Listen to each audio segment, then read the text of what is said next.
स्वामी समर्थ. आपल्याला नेहमी असं वाटत असतं की आपल्याला काय अनुभव येणार आहेत स्वामींचे, किंवा स्वामी आपल्याला अनुभव खरंच देतात का. तर ह्यासाठीच मी एक आता गोष्ट सांगते, ती अगदी कान देऊ नये का. काय होतं की एकदा अक्कलकोटला गाडी जेव्हा थांबली तेव्हा एक बाई आणि तिचा नवरा खाली उतरला. त्यावेळेला त्या बाईचा नवरा मटकन म्हणाला, आलं एकदाचं तुझं अक्कलकोट. असं ते साहेब म्हणाले. आता हे सामान कोण नेणार, राहण्याची सोय काय, गर्दी किती पाहिल्यास का. तरी मी म्हणत होतो मला यायचं नाही, या स्वामींच्या पायात सगळं वाया गेलं. तेव्हा त्या म्हणाल्या, बास की आता. तितक्यात एक वयस्कर गृहस्थ मुंडासे बांधत धावत आला आणि म्हणाला, जी सामान न्यायचं आहे. साहेबांनी त्याला वरपासून खालपर्यंत निरखत पाहिलं आणि म्हणाले, बाईच म्हणाल्या, म्हणजे न्यायचं आहे पण गर्दी दिसते, कुठं राहायचं ठरलं नाही, कोण तुम्ही, कसं नेणार सामान. तर साहेबही म्हणाले की कोण कोणास ठाऊक माहीत नाही, तू लागलीच बोलायला त्याच्याशी. जी मी बरोबर घेऊन जातो बघा, छान राहायची सोय बी होईल. मग बाई म्हणाल्या, बरं घे बरं सामान. घे सामान काय, कोण रे तू आणि नेणार कुठे, नाही त्या ठिकाणी नेशील आणि आम्हाला आमच्या सामानालाही मुकावं लागेल. तो साहेब पटकन म्हणाला. तेव्हा वयस्कर गृहस्थ हसत म्हणाला, माझं नाव नरसू, म्या कशापायी फसवेन, फसलेच समदेच देवा, कोणी शहाणं नाही, मग म्या मार्ग दाखवतो, चला तर. असं म्हणत त्यानं सामान डोक्यावर घेतलं. बाई साहेबांना हळूच म्हणाला, आता गप्प बसा की, किती गर्दी आहे, सोय झाल्याशी मतलब ना. एका छानशा घरापाशी सामान नेऊन त्या नरसूनी त्यांची व्यवस्थित सोय लावली. साहेब लंगडत होते हे त्यानं पाहिलं. सोय लागताच त्याने विचारलं, पायाला काय झालं हो तुमच्या. तर तो म्हणाला की 2 वर्षापूर्वी ॲक्सिडेंट झालेला, हाडाचा चुरा झाला, ऑपरेशन झालं, पण पाय आधूच झाला. बाई म्हणाल्या, नरसू साहेबांच्या पायानजीक बसला. त्याच्या डोळ्यात करुणा दाटली. स्वामी बाबाची कृपा म्हणून आलायसा नवं, ते म्हणाला. तो म्हणाला. हे ऐकून साहेब उसळून म्हणाले, कसलं स्वामी आणि कसलं काय रे, माझा काही विश्वास नाही, हिच्यासाठी आलोय इथं बस. मी तर कधी यापूर्वी आलोही नाही आणि हिनं आख्याची शपथ घातली म्हणून मी नास्तिकच आहे. पण आता जा बाई, दर्शन करून ये, मी पडतो इथे कटकट. जा बाई तुम्ही, मी थांबतो हेतच, साहेब तुमचं पाय मालिशनं बरा करून देतो. नरसू म्हणाला. नको रे, आहे ते बिघडवशील, साहेब पटकन म्हणाले. मी येते जाऊन, बाई म्हणाल्या आणि गेल्यासुद्धा. नरसूनं साहेबांचा पाय हाती घेतला आणि जसा पाय चोळत गेला तसं साहेबांना निद्रा लागली. थोड्याने जागलं तेव्हा खूप बरं वाटलं. त्यांनी पाहिलं उशापाशी नरसू होता.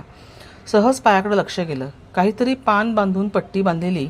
साहेब क्षीणावतात म्हणाले, नरसू पाणी हवंय रे. त्यांनी लगबगीने पाणी आणलं आणि आधार देत स्वतः पाणी पाजलं.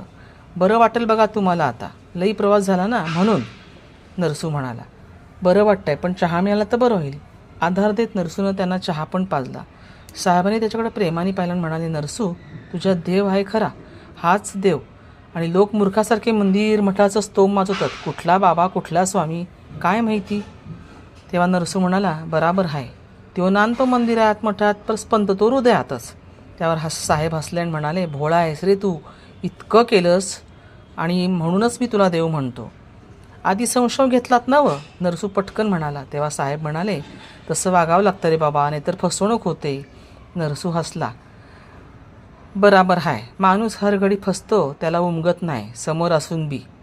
तो उठत म्हणाला, बरं जाऊ का, झालं काम माझं. साहेबने त्याचा हात पकडले. म्हणाला, का रे चाललास, बस ना. तो म्हणाला, हाय मी इथंच कायमचा इथंच हसतो, पण नाही अजून कोणी आलेलं असेल नवं, त्याचं बघायला हवं की नाव. असं म्हणून नरसू वळाला आणि घाईघाईनं बाई आल्या. तेवढ्यात, नरसू कुठं आहे, साहेब म्हणाले, गेला तो. बाई तिथंच कोसळल्या, रडायला लागल्या. साहेबांना कळेच ना. ते उठले, पायातली कोळ गेलेली. आश्चर्य वाटलं. तिला सावरत विचारलं, काय झालं, काही चोरीला गेलं का, मग रडतेस कशाला.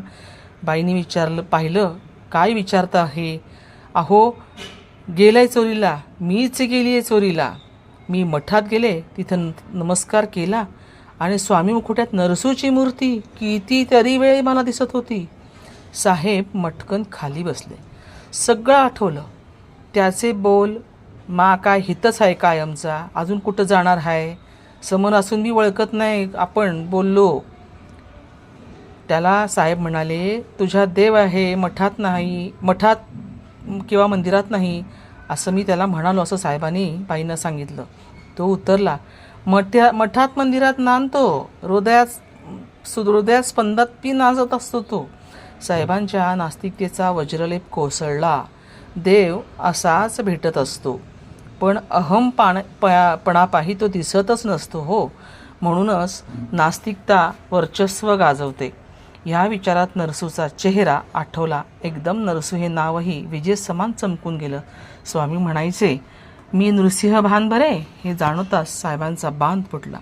डोळ्यातल्या अश्रूंच्या धारा वाहायला लागल्या आणि अंतःकरणापासून त्यांनी हाक मारली, स्वामी हो, भक्त हो. अशीच काहीशी अवस्था आपलीसुद्धा होते बरं का. आणि म्हणूनच ही आज कथा सांगण्याचं कारण हेच होतं. बऱ्याचदा आपल्यासमोर देव असतो, मदतीला येतो, पण आपण त्याला ओळखू शकत नाही. काही जण तर देवच मानत नाहीत साहेबांसारखं. कोण कुठला देव? तो फक्त मंदिरात असतो. पण जसं नरसू म्हणाला, तो स्पंदनात नांदतो तसंच आहे.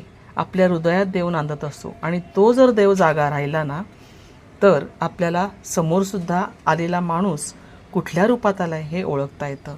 म्हणून नास्तिकपणा सोडून आपण फक्त जागृतपणे पाहायला शिकलं पाहिजे. दृष्टी म्हणतो आपण ज्याला, दृष्टी दिसली पाहिजे. दृष्टी दिसली की सृष्टीसुद्धा कळते. श्री स्वामी समर्थ.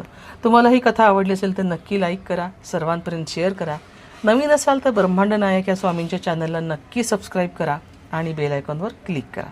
श्री स्वामी समर्थ.